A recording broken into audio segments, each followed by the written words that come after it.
एक बार की बात है, एक आदमी था जो बहुत ही अच्छा जीवन जीता था। वो हमेशा खुश रहता था और दूसरों को भी खुश रखना जानता था। वह एक कॉमेडियन भी था और हमेशा लोगों को हंसाने की कोशिश करता था। एक दिन उसने एक कॉमेडी शो के लिए अपनी एक कहानी तैयार की। वह शो में अपनी कहानी सुनाने के लिए तैयार हो गया और सभी लोग उसे सुनने के लिए तैयार बैठ गए। उसने अपनी कहानी बतानी शुरू कर दी। कहानी का शीर्षक था एक बुद्धिमान शेर की कहानी। उसने बताया कि एक बुद्धिमान शेर एक गाँव में रहता था। उसके पास एक सौंदर्यपूर्ण गुलाब का बगीचा था। शेर इस बगीचे का बहुत ख्याल रखता था क्योंकि उसे यह बगीचा बहुत पसंद था और वह इसे सुरक्षित रखना चाहता था। एक दिन शेर को पता चला कि एक बदमाश चूहा उसके बगीचे में घुस आया है और उसके गुलाब के पत्तों को खा रहा है। यह सब देख शेर बहुत नाराज हो गया। शेर ने सोचा कि उसे चूहे को जल्द से जल्द पकड़ना चाहिए। वो दौड़ा और चूहे को पकड़ने के लिए बगीचे के भीतर बैठ गया। चूहा भी शेर के आगे भागा, लेकिन शेर उसे दौड़कर पकड़ लेता है और उसे उठा लेता है। शेर ने उस चूहे से पूछा, तू मेरे गुलाबों को क्यों खा रहा है? चूहे ने जवाब दिया, मैं भूखा था और मुझे खाने की जगह नहीं मिली थी, इसलिए मैंने आपके गुलाब के पत्तों को खा लिया।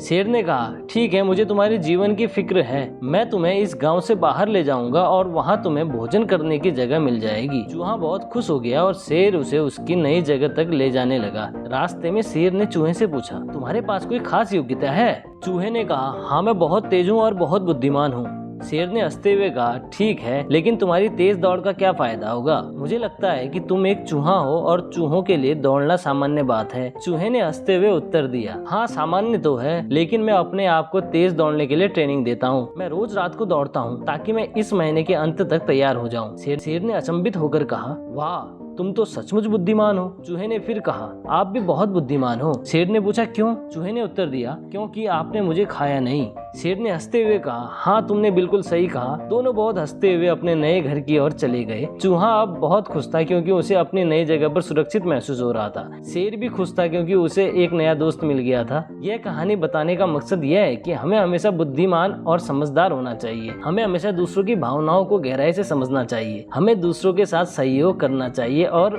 उनसे सीखना चाहिए। हमें दूसरों के साथ दोस्ती करनी चाहिए और उन्हें बुरी तरह से नहीं देखना चाहिए। इस कहानी का संदेश यह है कि हमें अपनी निष्ठा को कभी नहीं छोड़ना चाहिए और हमेशा आगे बढ़ने की कोशिश करनी चाहिए। हमें हमेशा अपने लक्ष्यों के लिए कठिनाई से लड़ना चाहिए और अपनी मेहनत के बल पर अपने सपनों को पूरा करने का प्रयास करना चाहिए। इस छोटी सी कहानी से हमें यह सीख मिलती है कि जिंदगी में कुछ भी हो सकता है और हमें हमेशा सकारात्मक और उद्यमी रहना चाहिए। हमें हमेशा नए अनुभवों को स्वीकार करना चाहिए और उनसे सीखना चाहिए। इसके अलावा हमें हमेशा अपनी भूमिका का आनंद लेना चाहिए और जिंदगी को पूरी तरह से जीना चाहिए। तो अगर ये वीडियो आपको पसंद आया तो इसे लाइक करें और चैनल को जरूर से सब्सक्राइब करें।